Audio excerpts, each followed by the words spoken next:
It's the final Love in Lebanon podcast episode of 2024, and it's a great look ahead to next year. For the first time ever, our city is having a winter market. Market Manager Sarah Howell, as well as Dawn Daly from DNKI Farms and Bill Moskal from Saw-whet Farm and Bakery join us. Get all the market details and mark your calendars for Saturdays from 10 until noon. We'll see you in 2025, but first, episode 195 of the Love in Lebanon podcast starts now. Welcome to the Love in Lebanon podcast, highlighting all the great things happening in Lebanon, Indiana. Have an idea for an episode? Send an email to loveandlebanon@lebanon.in.gov. Hey everybody, welcome to episode 195 of the Love in Lebanon podcast. Incidentally, this is the final podcast of the year 2024. I'm Joe LePage. I'm the City of Lebanon Communications and Community Development Director. Now, as you get ready to turn that calendar to 2025, we want to get your calendar set. Your Saturdays are now taken because of Lebanon City Market's got this thing. They're doing like a winter market. I've got three guests to kind of talk more about it. I've got Sarah Howell. She is the Heart of Lebanon event coordinator, but she's also the market manager. Sarah, thanks for being here. Thanks for having me. And she's still trying to figure out what to do with her hands as we're talking on this podcast. I never know what to do with my hands now. Appreciate you being here. Bill Moskal. Bill, thank you for being here. Saw-whet Farms and Bakery. If you ever been to a city market, you probably had some of the bread that you guys make. Bill, thanks for being here. Really appreciate it. It's a pleasure, Joe. Excellent. Fantastic. And also, first-timer, Dawn Daly from, I'm going to say DNKI Farms, DNKI Farms. Yes. And then you guys make the awesome mushrooms. Everybody on this graphic, you'll see the pictures of the mushrooms you guys grow. Amazing. Thanks for being here. Thank you. And Sarah, let's get right into it. Why a winter market? Why are we going to box out and block out our Saturdays starting in January from 10 until noon? Why launch this thing? Well, we really wanted to make people have another reason to come downtown in the winter. We have a beautiful downtown, and it's not just in the summer and in the spring and the fall, but in the winter too. And so to give people a reason to come downtown and visit the awesome businesses we have, we were like, let's just also have a market, do some placemaking in our new space. We, right before the eclipse, moved into an amazing building. Everybody knew it as like the movie poster building, and it's the old Adler store. And it's a great open space, and we were like, let's just take advantage of it, have some events in here, and create a unique market experience. This market will only have food vendors. So if you've been to the city market before, we have some awesome vendors that do crafts and things like that. But this market will solely focus on food. And so how many vendors are you at right now? And I'm guessing you're accepting more. Are you about hitting the limit of the number of vendors you guys can have? Well, some of the days that we have are full. Gotcha. It is an indoor space, so we are limited on space. So we're going to have about 8 vendors per market. And some of the dates are full, like I said, but we do have some space open if anybody's still interested in coming And out. so beautiful hardwood floors there at the new Heart of Lebanon location right there at 101 West Main Street in downtown. Kind of what did it take to be able to get some of the vendors to be able to sign on? Because the number of vendors has seemed to have either increased or stayed about steady in the 20-ish range for Lebanon City Market. Tough sell with some of the vendors to get them in the door to be able to take part in a winter market? It was a tough sell with some of them because this is the first time that we are doing a winter market, and so you don't really know what the turnout is going to be. So it was a tough sell with some, but some are really excited because there are not a lot of opportunities for them to sell food goods in the winter. And like Dawn and Bill, they both have products that they can make in the winter. So it's not just, we only have products in the summer like some of the other produce farmers. They have products year-round that they are interested in selling. Well, let's hear from a couple of the vendors here. Bill, what was it about this winter market that made you guys want to get involved with it? Well, we do a lot of baking in the summer usually, and then come September, people start to ask me, where can we get the bread in the wintertime? And I get that question over and over again, and I'm like, usually, well, I'll see you in June. That'll be great. We do a couple events like the Marion Bright Market that we just had last week where we have some bread and pretzels and other good things, but for the most part, people have to wait. And so my wife and I are both semi-retired now, so we can dedicate a lot of time to this. And so I look at something like the winter market, and it's an opportunity to go out and have a lot of fun. I really like all the customers that we have at the city market. And if I'm being honest with myself, I'll probably just be playing video games if I'm not baking. So I think that it's going to be a good thing to do. I'm looking forward to going down, hanging out with Sarah and whoever else is there, and Dawn and the rest of the vendors. And I think that we're going to have a lot of good customers come down and say hi. And it seems like, and I know we've done a video interview before, Bill, and it seems like Lebanon has kind of tugs at the heartstrings of you guys. Lebanon City Market is not the largest market that you guys have been vendors or attended even, but it is something you guys keep on coming back to. Why? Yeah, well, because it's fun. Gotcha. Like, I have a lot of fun. More fun with than the video Lebanon games? City Market. Yeah, actually, it's crazy, but it's true. I don't know if me 20 years ago would have expected that, but I'm an extroverted kind of guy. I like going out. I love talking to all the customers, all the vendors. Sometimes I get down to the market and I'm like, hey, Joanna, my wife, can you watch the stall while I go do shenanigans and walk around? And I have a lot of fun, and so that's why I do it. The city market has just been great. And, I think when we have fun, we end up finding a lot of success. And that's certainly been true with the city market. The business and success that we've seen over the past 5 years has been great. And shenanigans, not evil shenanigans. Not but evil just shenanigans. Just, I'm going to go down and talk to Ernie while he's making barbecue. And then it might take me 20 minutes to get back. In the meantime, my wife might be upset that she's a little overworked and I should have been helping her instead of having a Scotch egg. And we've got Father of the Year and then Husband of the Year, Bill, here. Okay, great. Dawn, Bill's talking about, and Joanna coming back year after year with the market. Maybe not as long for you and Dinky Farms, but what is it about this market experience that kind of you saw it either come through your inbox and want to take advantage of that? I wanted the opportunity to get started for the very first season at selling my mushrooms, and it was a market that didn't have anyone in that arena, so it gave me the opportunity to be the first.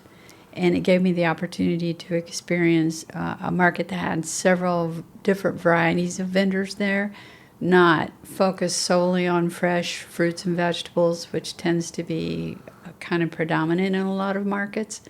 So I kind of liked that, and I liked the fact that there were a lot of vendors there that did have very different type things. Not everybody was doing exactly the same thing, so I felt more like a fit. And Lebanon's a lot closer to home. It's pretty much home. So yeah, because based out of Thorntown, correct? If I saw the logo correctly, as I was kind of making the graphics earlier, Thorntown is the physical address? Yes. I'm based in Thorntown. I've had a really good time getting started. I've been doing it for a couple of years, actually, but not on a commercial level at all. This year itself is the first year that I've done anything that was moderately close to a commercial level. And it's taught me a lot, and I've learned a lot of new things about growing the mushrooms in larger volume. Switched around with many different types of mushrooms that I hadn't tried before, which are really working out very well. Sounds delicious. Everybody, we've been talking with Dawn Daly and Bill Moskal and also Sarah Howell here on this episode 195 of the Love and Lebanon podcast. Okay, if we can, Dawn, kind of get into more of these mushrooms. This isn't, I like mushrooms on pizza. That's my jam. But your mushrooms are ginormous. And the different varieties that you make, what are all the different varieties? And you guys were kind of talking about earlier, Bill, and feel free to share your recipes, some kind of something you guys were able to kind of work out and be able to utilize some of your mushrooms to be able to make some delicious dish that before we hit record, we're talking about it. Now I'm all hungry and I can't think straight. Well, would you like me to tell you what I had? Yeah, but first, Dawn, tell me what all the mushrooms you have, and then Bill, I want to hear how you were able to make some awesomeness with them. Well, the mushrooms that I do grow are a variety of oyster mushrooms. Those primarily depend on weather. So the colder it is, the more I grow basically pearl mushrooms, pohu mushrooms, and get into the really brilliant yellow and pinks when it's very warm outside, because they like that. But they are all oyster mushrooms. There's a slew of oyster mushrooms out there. I do like doing the lion's mane. That works primarily year-round, which is really nice. So I always have lion's mane. And right now it's cooler, so I'm doing trumpet mushrooms. And those, if anybody has seen them, they're actually really tall and really kind of fat. And the stems are the primary attraction there, and people like to turn those into like scallops and fry them and just serve them in different types of dishes for that. Or put them on homemade French fries or something. Homemade French fries. Yeah. So I got one of these lion's mane mushrooms from Dawn at the Marion Bright Market last week. And it's my first time ever seeing this. And it's this big kind of white, puffy, hairy looking kind of, my wife looked at it and says, what's that? And in fact, it came in this beautiful box and I put it in my refrigerator. The next day I went to open the refrigerator. I saw the box. I thought it was a cake. And I'm like, it's a mushroom. Okay. But still, it was wonderful. So what we did with it was we made a cream sauce and poured it over French fries. Homemade French fries with Adirondack blue potatoes, so these bright blue fries that we made, which I might actually bring some of those to the first market. I have about 200 pounds of Adirondack blue potatoes in our cold room, so I think if somebody wants to duplicate this recipe, they could come to the market and they could do so. Please do that. I'll do that. I'll bring some, at least to the first one. So I cubed up the lion's mane mushroom and sauteed it under dry heat until it had shrunk down and sort of browned up a bit, and then threw in about a 1/4 pound of ground beef, and then like an onion, and then a little bit of tomato sauce, and then a bunch of cream, and then just simmered that down until it was nice and thick, and then just poured that right over the top of the French fries, and it was really wonderful. You wrote Very all that good. down, right? Yeah. Well, I'm glad we're recording, so now I can Yeah, get it on was this thing. it's a pretty basic thing, right? You know. Then obviously pouring the mushrooms back in as the sauce was finished. So yeah, we should write that down. We'll write that down. That would be good. Bring I a would recipe like card to that. the market. That's not a bad idea. I'll bring the Adirondack blue potatoes to the market, and if anybody wants to try it, I can walk them through awkwardly the recipe process. Bill for will be about doing 5 cooking minutes. demos. No, not really, but wait. So Don, I got to ask, what is it about mushrooms that got you hooked and got you? Well, I personally love mushrooms. Good. It's not easy to find these types of mushrooms in the market almost anywhere. There's a few places you can go in Indianapolis and that sort of thing. And I just decided to start trying to grow my own. So I was doing it for about 1.5 years, just basically for myself and learning. It's very geeky. There's a lot of science behind growing mushrooms. And so I was spending a lot of time just learning for the longest time. When I did finally get things flowing and trying recipes and trying all the different mushrooms and the things you can do with them, it just got me more and more interested, and I just kept adding more varieties, and it became way too much for me. So, so I decided to do something with it. I was really enjoying it. Now, tongue in cheek, I looked and I was writing the notes here, DNKI Farms, and so I, jokingly, like, is that Dinky's Farms? Saying before we hit record, I was asking you, but it's actually an acronym. Do you mind sharing what the D, the N, the K, and the I stands for? It's a great story. I love it. Well, a long while back, I had set the name up. It kind of stood for Dawn and Kids Incorporated. And That's so cool. And it is stuck. And it's stuck, and my kids are grown, and so now I use it as a business name. Okay. I love that. Do the kids help you? Of course they do. Yeah, I see Stephanie out at the market quite a bit helping. Yeah, Yes. yeah. So And Yes. Sarah, can you kind of talk about the collaboration here? Because I want to get into Bill and just you could say bread maker, you could say baker. That doesn't even do it justice. What is it like to be able to have just cool people like these as part of the market, to be able to not only develop working relationships, but also friendships with, and then to be able to see that kind of synergy, that kind of cross promotion, that kind of collaboration? What's that like? I love it so much. I've done other markets in the past, and Lebanon has been unique in the fact that it is more like a family kind of environment. I love that they barter and trade products. They share That's recipes. one of my favorite things to see the trading that goes on. Yes. I'll do this if you do. Right, exactly. And like I can always trust them to give. Bill's great about giving me feedback, whether I like it or not. But we can have good conversations about what's working, what's not, what we might need to change about certain things. And I really appreciate being able to have those sorts of conversations. And it's always just great to see them every week. I'm so excited to be doing a market in January. Selfishly, it's a social outlet for me too, just like kind of Bill was talking about. Otherwise, you'd probably be playing video games and probably be playing online against Bill or something. Yep, exactly. Caught us. Hey, everybody, we're talking with Sarah and Bill and Dawn here on this episode of the Love in Lebanon podcast, getting ready for Winter Market taking place in January, Saturdays in January, 10 a.m. until noon at 101 West Main Street. And so we kind of went through and Dawn's awesome story of her business name and the acronym and all the fun stories with it. Saw-whet Farms and Bakery, Saw-whet. What was the significance of that, Bill, where it jumped out that you guys decided to bring that into the name of your business? When we moved to Indiana in 2007, and when we were looking for a house, we found the house that we eventually moved into that we're living in now. And it's a brick house in Thorntown, and it's in a state of disrepair, let's say. But we loved it. It's got so much charm and so much character. We were walking at the front porch, and we looked up at the roof of the front porch, which is missing many of the boards. And this tiny little owl stuck its head over through the hole and just looked right down at us. And I'm like, what kind of monkey is that? But it was a saw-whet owl. And so a saw-whet owl is this tiny little owl. They're smaller, I think, than even the screech owls, which are really popular around here. And so we have these saw-whet owls that visit our farm every year.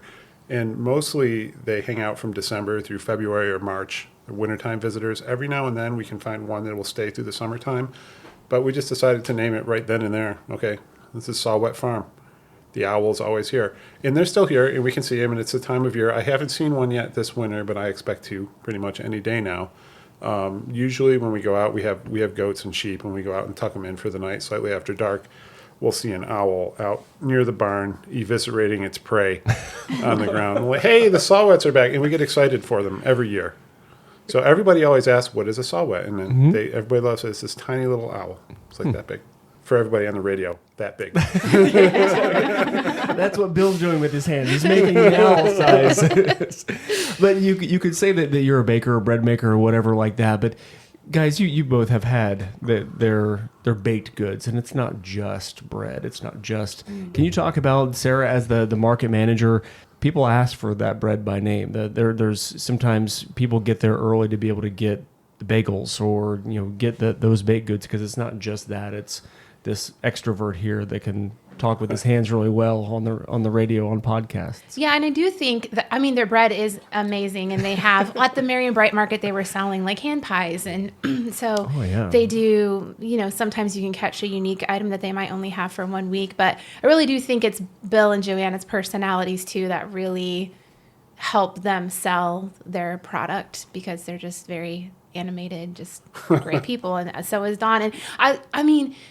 Dawn is so knowledgeable about mushrooms and like how to cook them and what they're good in. Like I walked up to her booth and I had no idea. I was like, that's pretty, and I'm supposed to eat that? Are you sure it's safe? Because I don't want to eat a bad mushroom.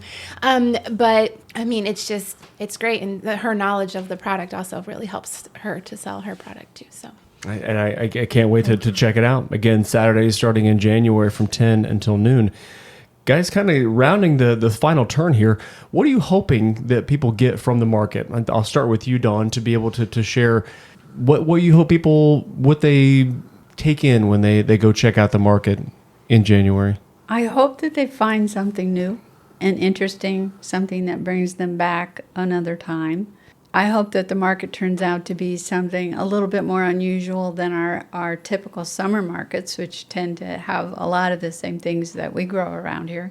And I like that added interest of new things and trying new things. So I'm hoping they'll find out a lot about mushrooms and of course, very good hearty bread. Yeah. Bill, same thing. Hoping to make a friend or two or five, and Basically, and I hope to see a lot of the customers that we know from the summertime. I hope people come down and have fun and, enjoy coming down and then want to come back. So, I hope that it's a good opportunity and that it works well, and it's a step for next year. And Sarah, you kind of talked about when we first started, trying to help people hang out. The tagline for the Heart of Lebanon is linger longer, wanting to hang out downtown and giving folks a reason to do that, even when the weather's not amazing outside.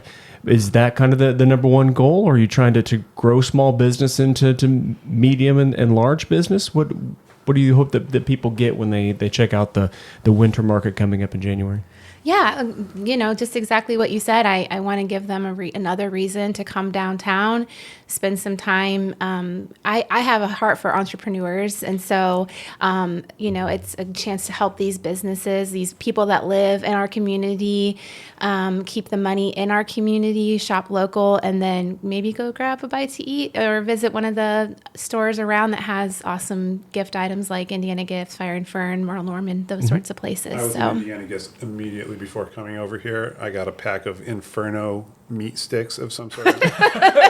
I'm very excited to try them. Did you bring them in to share? Or? They're out in my truck. If you want one, come with me to the parking lot. I'll give you a spicy sausage. I feel this podcast may have veered into a different. Just FYI, there are no mushrooms that have an Inferno nickname. Keeping it PC, Bill. Thank you very much. Well, guys, thank you for taking some of your time to kind of preview this market. Thanks, Sarah, to organizing it. And guys, Don and Bill, thank you for being part of it and wanting to take part. And everybody, once again, starting Saturdays in 2025, 10 a.m. until noon, the Lebanon Winter Market. Sarah? Yes, I'm raising my hand because I wanted to mention, like I said, this is the first year doing it, so it's not been a proven market yet. So I want to thank First Farmers Bank for believing in it and giving us sponsorship to have the event, and for all of the vendors that have entrusted us to do this market, spend their Saturdays coming out and giving it a shot. And I just really encourage the people of Lebanon or surrounding communities to come out as well and do some shopping, and let's make this an annual thing. That sounds like a good idea. Yeah. Fantastic idea. Thank you. Thanks for calling on me. Bill, Dawn, thanks for being here. Really appreciate it. Thanks, Joe. It's been a Thank pleasure. you. Best of luck in this market and markets beyond and all that you guys do. Appreciate it. And thank you, everyone, for listening to this episode of the Love in Lebanon podcast. More episodes coming your way in 2025. Take care.